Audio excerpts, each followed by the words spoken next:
wamepigwa risasi. Ndugu akaambiwa ili tuwape maiti, semeni huyu amekufa kwa homa. Karibu msikilizaji katika kituo hichi, kituo ambacho ni nambari 1 katika kuhakikisha kwamba kinazidi kukusogeshea karibu taarifa punde tu zinapotokea, lakini pia tunazama kwa uchambuzi zaidi kupata kuhakikisha kwamba unapata kuelewa kwa kina kwamba ni kipi kinaweza kutokea. Msikilizaji, ikiwa ni mara ya kwanza unaenda kupatana nasi, basi nakusihi uchukue nafasi hii uweze kutia subscription kwenye channel yetu, ili iwe kama kila wakati tunapoweza kupakia video mpya kwenye channel yetu unakuwa ni wa kwanza kabisa kuzipata taarifa hizo msikilizaji. Lakini pia ikiwa una muda zaidi, unaweza kushare kwa kurasa tofauti baadhi ya kanda zetu ili tuweze kujenga familia kubwa zaidi. Msikilizaji, karibu niweze kukufahamisha yale ambayo yameweza kutendeka na tuweze kuyajadili zaidi. Msikilizaji, kuna ripoti ambayo nimeweza kuipata hapa na nataka nikufahamishe. Kuna watu wameuawa Oktoba 29 msikilizaji. Ripoti hii imenifikia siku ya leo. Kuna watu wameuawa Oktoba 9, ndugu zao walipoenda kudai miili wakaambiwa ili waweze kupewa miili ile kwa ajili ya kuizika waweze kusaini fomu za kuonyesha ndugu zao hao wamekufa kwa homa. Vyeti vya kifo vilifanyiwa voucher na sasa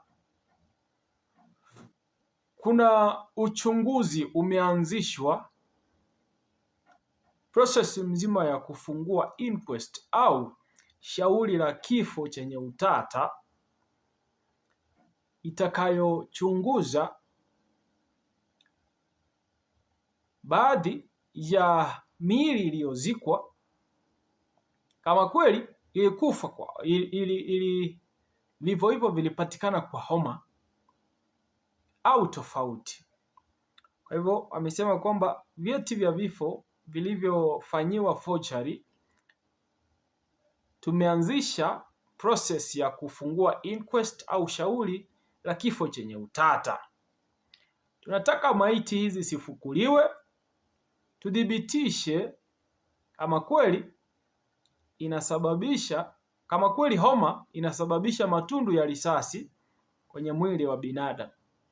Ni kwamba kuna watu wameuawa Oktoba, wamepigwa risasi.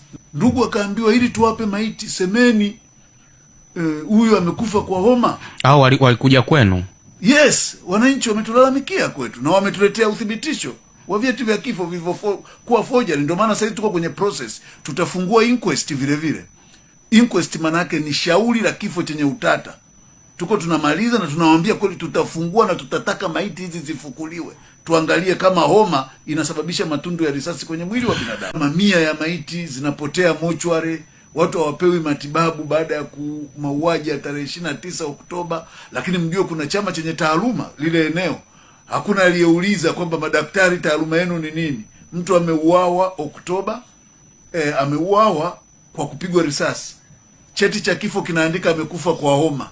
Je, watu hawaulizi chama cha madaktari, wanauliza TLS? Na ninatoa mifano halali ili mtu akitaka kuambia Jambo TV mlipotosha mniite, nije nitoe vyeti. Mimi nina vyeti, tunavyo. Sio kwamba nazungumza kitu cha kuiga au cha kufikiri.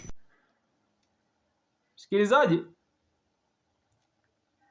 sasa hivi kumeanzishwa inquest ambayo kwamba itachunguza baadhi ya miili iliyoweza kupeanwa kwa familia tofauti baada ya familia hizo kulazimishwa kujaza fomu za kukubaliana kwamba ndugu zao wamekufa kwa homa. Walipojaza hizo fomu, wakapewa miili ya ndugu zao wakwende kuizika. Lakini sasa kuna uchunguzi umeanzishwa ama inquest, kwa maana nyingine shauri la kifo chenye utata, msikilizaji,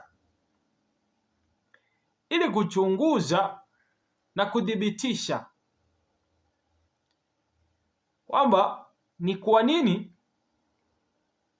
miili iliyokufa kwa homa ina matundu ya risasi. Ipata msikilizaji, uchunguzi huu umeanzishwa rasmi, na sasa kuna jamaa ambao wameweza kujitokeza, msikilizaji, ambao wana vyeti.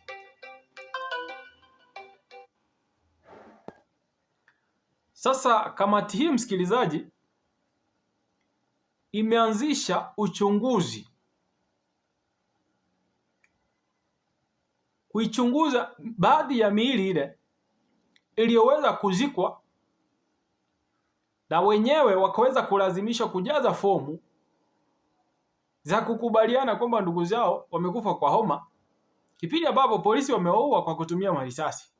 Sasa uchunguzi huu unaanzishwa rasmi, unafunguliwa moja kwa moja, ili ukweli upate kuonekana kwamba serikali ya Samia iliwaua watu,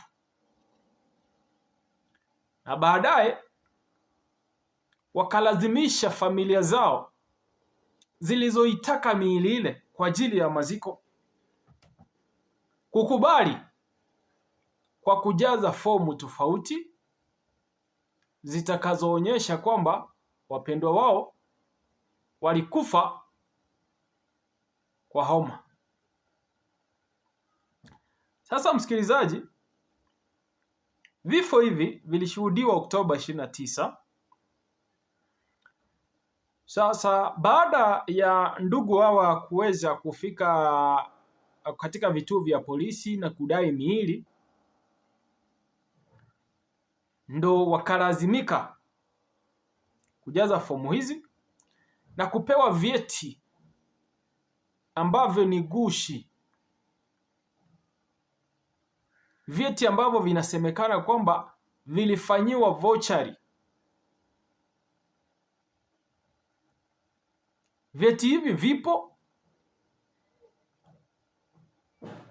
na vinaweza kutolewa wakati wowote vikihitajika. Kwa hivyo vyeti hivi walionavyo ni baadhi ya familia zile ambazo wapendwa wao waliweza kuaga, lakini wameweza kuvipeana katika tume hii inayochunguza swala hili, kuvitumia kama evidence, kwa sababu vyeti hivi sio sahihi. Ni vyeti ambavyo vimefanyiwa forgery ili kuonyesha kwamba wale waliokufa ama waliouawa katika vurugu zile za tarehe 29 walikufa kwa homa. Na ndo sasa polisi waweze kupunguza uwepo wa ile miili mingi, wakalazimisha familia hizi usaini tu fomu ili waweze kuchukua ile miili kwa ajili ya maziko. Msikilizaji, tumeshuhudia vitendo vya kikatili sana katika serikali ya Samia, hasa vilivyoweza kuandamana na machafuko ya tarehe 29. Wamefanya kila kitu kuhakikisha kwamba wanasalia madarakani.